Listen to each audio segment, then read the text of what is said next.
მოგესალმებით. მივესალმები ჩვენ ზვირფას სტუმარს და ჩემს ზვირფას მეგობარს, ბატონ ილხამ ალიევს.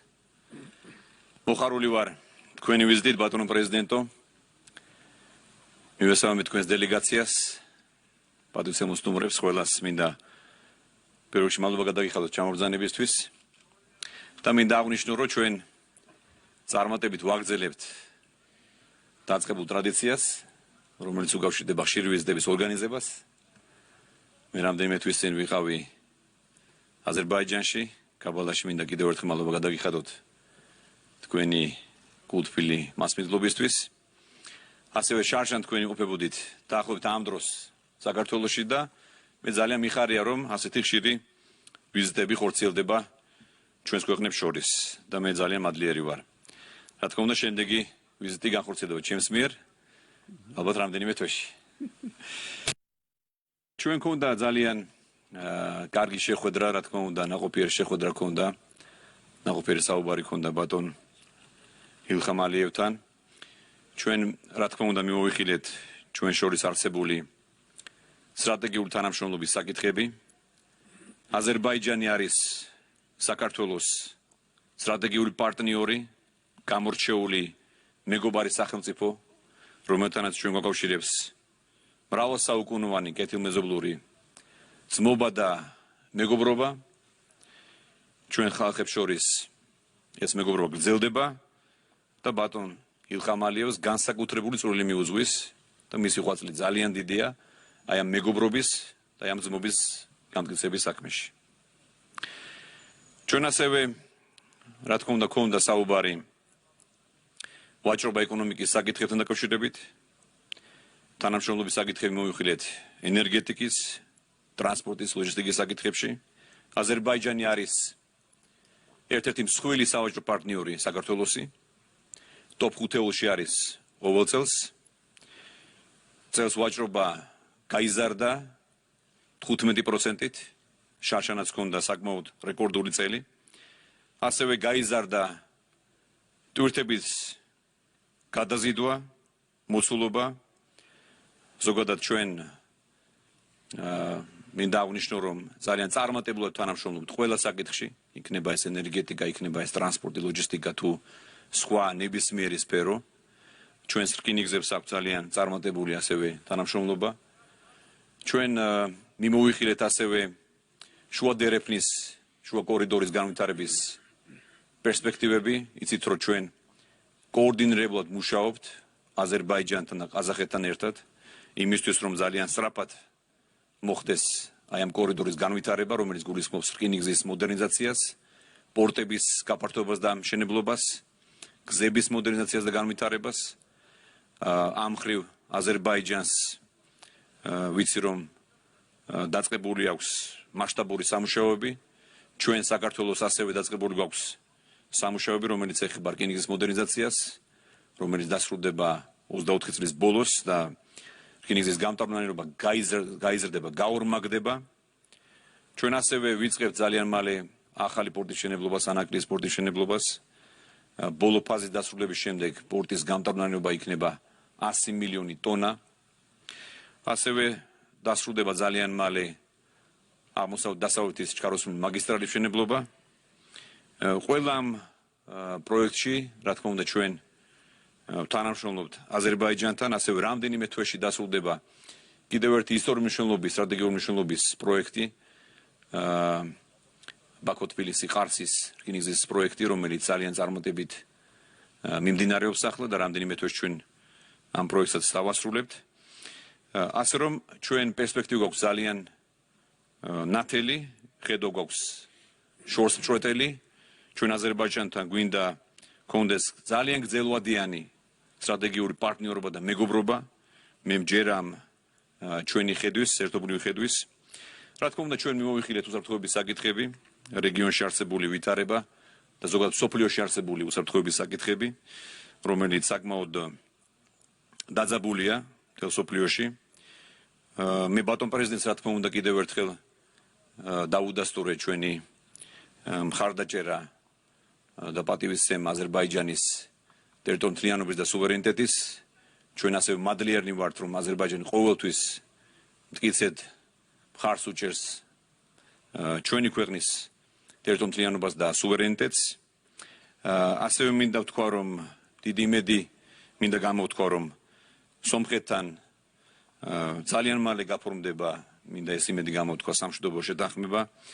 მინდა ასევე ჩვენი მოსწრება ვთქვა, რომ და ამ საკითხში ჩვენ სრული თანხმობა გვაქვს, რომ სამშვიდობო შეთანხმება ზოგადად ვფიქრობ სამხრეთ კავკასიაში შეუწყობს ხელს გრძელვადიანი მშვიდობის დამყარებას, რომელიც მოიტანს კეთილდღეობა ჩვენი ხალხებისთვის. სომხეთის ქვეყნისთვის, სომხი ხალხისთვის, რა თქმა უნდა აზერბაიჯანის და აზერბაიჯანის ხალხისთვის, ქართველების და საქართველოსთვის, ასე რომ ჩვენ საქართველოს აი ამ პროცესში ყოველთვის გვეკავა, რა თქმა უნდა, ნეიტრალური, მიუკერძოებელი პოზიცია. ჩვენ ახლაც მზად ვართ, რომ ჩვენი, ასე ვთქვათ, როლი წვრილი შევიტანოთ, მოგზაურობრივი წვრილი შევიტანოთ აი ამ მედიაციის თუ იქნება ეს ფასილიტაციის თუ ზოგადად მეგობრული ფორმატის ჩამოყალიბების პროცესში. თბილისი ყოველთვის მზად არის, რომ მიიღოს მონაწილეობა აი ამ პროცესში. ჩვენი მომავალი უნდა იყოს მშვიდობიანი, სტაბილური და ჩვენ სამხრეთ კავკასიის სამივე ქვეყანამ უნდა შევძლოთ თავადვე გადავწყვიტოთ რეგიონის საკითხები და ჩვენი შემდგომი განვითარება. მე ასევე მინდა გითხრათ და კიდევ ერთხელ აღნიშნო ბატონ ილხამ ალიევის მამის ლეგენდარული პიროვნების ჰეიდარ ალიევის ღვაწლი ზოგადად ქართულ აზერბაიჯანულ ურთიერთობებში. მისი როლი არის უაღრესად დიდი აი ამ ურთიერთობების გამტკიცების საქმეში. მან ძალიან დიდი საფუძველი საძირკველი ჩაუყარა. ჩვენ ახლახანს დავათვალეთ ერთად გამოფენა, რომელიც მიეძღვნა ჰეიდარ ალიევის 100 წლის იუბილეს და კიდევ ერთხელ მინდა ვისაგებ შემთხვევით და მიულოცო ბატონ ილხამ ალიევს და მთელს აზერბაიჯანს მამა თქვენის 100 წლის იუბილე. ასე რომ კიდევ ერთხელ მინდა მოგესალმოთ ჩვენო ძვირფასო მეგობარო, გისურვოთ მშვიდობა, წარმატება და კეთილდღეობა. მადლობა.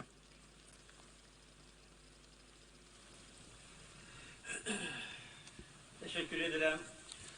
Hörmətli cənab baş nazir, hörmətli დიდი მადლობა ბატონო პრემიერ-მინისტრო, ქალბატონებო და ბატონებო, მოგესალმებით ყველას. უპირველეს ყოვლისა, ბატონო პრემიერ-მინისტრო, მადლობელი ვარ ამ მოწვევისთვის. bu gözəl füsunkar təbiətə malik olan მიხარია რომ ასეთ მშვენიერ ადგილას ვიმყოფები თბილისთან ახლოს. Burada yaradılmış Ak. şərait də göz oxşayır. ეს ბუნება, რომელიც არის შექმნილი, ძალიან სასიამოვნოა და ჩემი საუბრის დროს ბატონ პრემიერთან აღნიშნე, რომ საქართველოს ნებისმიერი კუთხე, ნებისმიერი ადგილი არის მშვენიერი და ლამაზი და ეს არის ყველაზე დიდი აქტივი ხალხთან ერთად. ორივე ლიდერმა ჩვენ əlaqələrini gücləndiririk, möhkəmləndiririk. ყველაფერი გავაკეთეთ და ვაკეთებთ იმისაც, რომ გავაძლიეროთ ჩვენი მეგობრობას, ჩვენი პარტნიორობა ერებს შორის, როგორც ბატონმა პრემიერმა ბრძანა უკვე. ეს შეხვედრები ძალიან ხშირია და ტრადიციულია უკვე და ემსახურება ჩვენი ქვეყნების დაახლოებას და ჩვენი მეგობრობის გაძლიერებას. საუკუნეების განმავლობაში ჩვენი ერები ძალიან კეთილმეზობლურად არსებობენ, ძალიან მეგობრული არის გარემო და რეგიონისთვისაც არის მნიშვნელოვანი სამხრეთ კავკასიის რეგიონისთვის. ეს არის უპირველესი მნიშვნელობის და ვიყენებთ ამ შესაძლებლობას მე და ბატონი პრემიერი და მადლობას გიხდით ჩვენი ეროვნული ლიდერის ბატონი ჰეიდარ ალიევის პატივისცემისთვის. მადლობას ვუხდი ქართულ ხალხს და საქართველოს მთავრობას. როგორც უკვე იქნა ნახსენები, წლების განმავლობაში ჩვენ აღნიშნავთ ბატონი ჰეიდარის იუბილეს და საქართველოშიც აღინიშნება ეს ღონისძიება. ამ წლის განმავლობაში გამოფენები და სხვა ღონისძიებები გაიმართება. მე ვნახე ბატონი ჰეიდარის და ბატონი ედუარდის ფოტო ამ ორ დიდ ლიდერს ჰქონდა ძალიან ძლიერი მეგობრობა. საბჭოთა პერიოდში ურთიერთობა ჰქონდა ძალიან თბილი და საბჭოთა აზერბაიჯანის, საბჭოთა საქართველოს ლიდერებს ჰქონდათ ესეთი ძალიან დიდი ძალისხმევა ჩადებული იმისათვის, რომ ქვეყნები დაეახლოებინათ, ერები დაეახლოებინათ. ეს ორი ლიდერი გამორჩეული იყო საბჭოთა პერიოდშიც. მათ ჰქონდათ გამბედაობა, მათ ჰქონდათ შესაძლებლობა და მათ ჰქონდათ ბმა ძალიან ძლიერი მათ მიწასთან, მათ ერებთან. და ეს არის ბედისწერა. იმიტომ რომ ერთდროულად იყვნენ ლიდერები დამოუკიდებელი აზერბაიჯანის და დამოუკიდებელი საქართველოსი. ეს იყო ყველაზე გამოწვევით აღსავსე პერიოდი. ეს იყო ძალიან ბობოქარი პერიოდი, რომელსაც ვიხსენებთ და მათი ლიდერობა იყო გამორჩეული და დაეხმარა აზერბაიჯანს და საქართველოს გაეძლიერებინათ მათი დამოუკიდებლობა. და მათი ძალისხმევის წყალობით, მათი შრომის წყალობით დამოუკიდებელი საქართველო და დამოუკიდებელი აზერბაიჯანი განვითარების გზას ადგანან. ჩვენ მათი სამართალ მემკვიდრეები ვაგრძელებთ მათ მიერ დაწყებულ საქმეს და კიდევ უფრო წინ გვაქვს საყვანილი ქვეყნები, ჩვენი ერები, გამოწვევები კვლავ რჩება, პრობლემები კვლავ არსებობს, მშვიდობა ჯერ ისევ სრულად არის დასამყარებელი სამხრეთ კავკასიაში და დღეს ბატონ პრემიერთან საუბრის დროს საუბარი ჰქონდა ამაზე. სამხრეთ კავკასიაში ჭირდება მშვიდობა.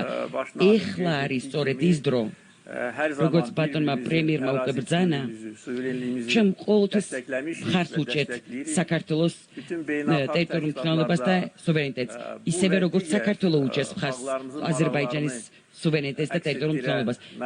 საერთაშორისო ორგანიზაციებში ერთმანეთს ყოველთვის უჭერთ მხარს და ყველა სხვა საკითხზეც, რომელიც ჩვენი ქვეყნების, ჩვენი ერების ინტერესებშია და მხარ უდგებართ ერთმანეთს. ეს არის ფუნდამენტური პრინციპი საერთაშორისო სამართლის. და საერთაშორისო სამართლის დარღვევები, ტერიტორიული მთლიანობის დარღვევები აბსოლუტურად მიუღებელია და ამაზე გვაქვს შეთანხმება და სრული თანხმედრა. დღეს საუბარი ჰქონდა სომხეთსა და აზერბაიჯანს შორის მდგომარეობის ნორმალიზების შესახებ. მეორე ომი, რომელიც მთიან ყარაბაღში მოხდა, ამან გამოიწვია ჩვენი ტერიტორიული მთლიანობის აღდგენა, გასულ თვეს აღვადგინეთ სუვერენიტეტი მთელი ქვეყნის და დღეს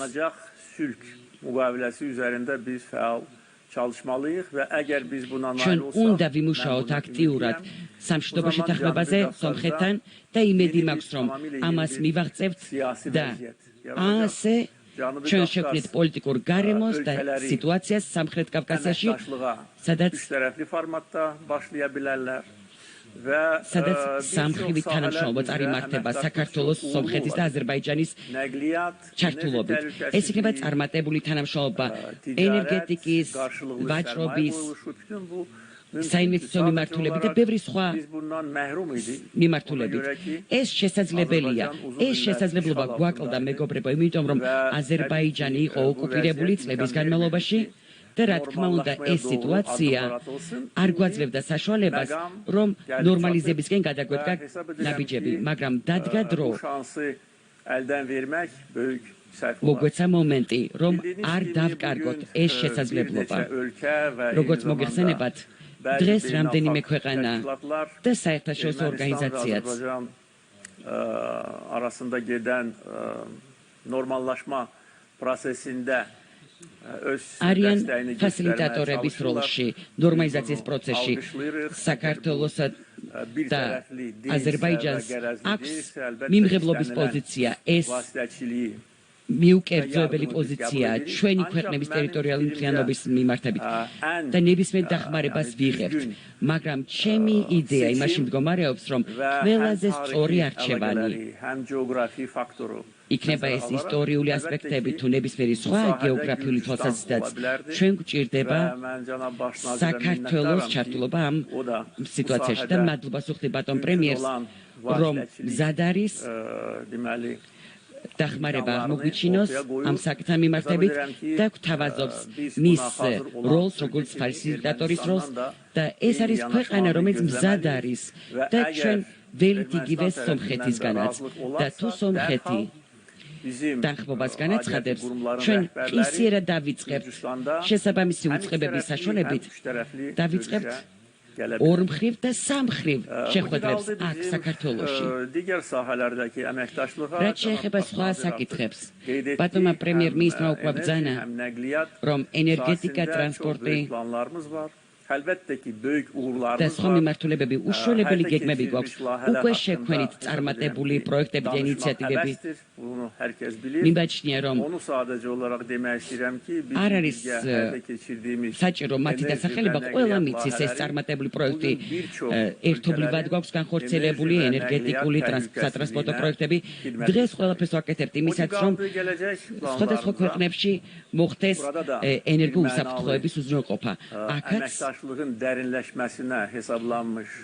ჩვენ თანამშრომლობ და ვაღრმავებთ თანამშრომლობას. ეს ჩვენი დღის წესრიგის შემადგენელი ნაწილია და დიდი სიამოვნებით მივიღებთ მონაწილეობას და გვაქვს სურვილი, რომ მივიღოთ მონაწილეობა ინფრასტრუქტურულ პროექტებში, რომელზეც საუბარი იყო ანაკლის პორტი იქნება თუ ნებისმიერი სხვა მიმართულება. ჩვენ ვფლობთ ყულევის პორტს შავი ზღვის სანაპიროზე საქართველოში, შეგვიძლია ეს პორტიც გავაფართოვოთ და ეს გააძლიერებს და კიდევ უფრო განამტკიცებს ჩვენს თანამშრომლობას.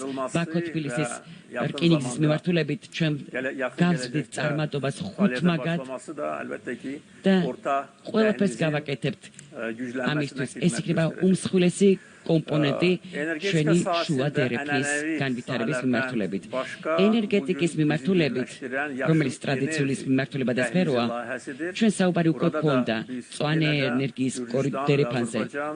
აქაც საქართველო და აზერბაიჯანი ორი მოძმეერი შეთანხმებულად მუშაობენ ევროპულ ერებთან და მომდევნო თვეებში დავასრულებთ ტექნიკურ ეკონომიკურ კვლევას ამ პროექტის მიმართებით და დარწმუნებული ვარ, რომ ძალიან მალე შევძლებთ ხელშესახების შედეგები დავდობთ ინვესტიციების სახით, რომელიც უკვე დაგეგმილია და ეს იქნება ენერგეტიკული მწვანე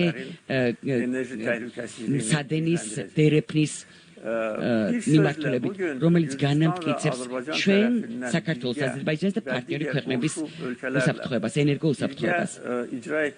ყველა ეს პროექტი, რომელიც ხორციელდება საქართველოში, აზერბაიჯანსა და ჩვენს პარტნიორ ქვეყნებში, უშუალებელი მნიშვნელობისაა ის არა მარტო სამხრეთ კავკასიისთვის, არამედ ევროაზიული კონტინენტისთვის და მზადა ვართ ძალისხმევა ამ მიმართულებით წარმართოთ. ძალიან დიდია ჩვენი პოლიტიკური ნება არსებული ინფრასტრუქტურის გამოყენებით და გაფართოებით და ჩვენი მეგობრობის და სტრატეგიული პარტნიორობის განვითარებით ჩვენ ამას მოვახერხებთ. დასკვნის სახით მინდა აღვნიშნო, რომ საქართველოში ხშირად ჩამოვდივარ და ყოველ ჯერზე ახალ ადგილს აღმოვაჩენ ხოლმე და ყოველ ჯერზე აღფრთოვანებას იწვევს ეს ახალი ადგილი ჩემთვის. არა მარტო ბუნებაზე და სილამაზეზე მაქვს საუბარი, არამედ წინსვლას და პროგრესზე. დიდი ენთუზიაზმი და დიდი სიამოვნებით ვხედავ ამ წინსვლას. პრემიერ-მინისტრის ლიდერობით საქართველო ვითარდება თავდაჯერებულად, სოციალურ-ეკონომიკური განვითარება აბსოლუტურად არის უზრუნველყოფილი და ეს არის ქვეყნის მოსახლეობის სტაბილურობის გარანტია და ნდობა, ხალხის ნდობა მთავრობის მიმართ არის ამის მასაზრდებელი წყარო და მთავრობის ნათელი ხედვა იძლევა იმის შესაძლებლობას, რომ ბევრი მნიშვნელოვანი პროექტი განხორციელდეს ქვეყანაში.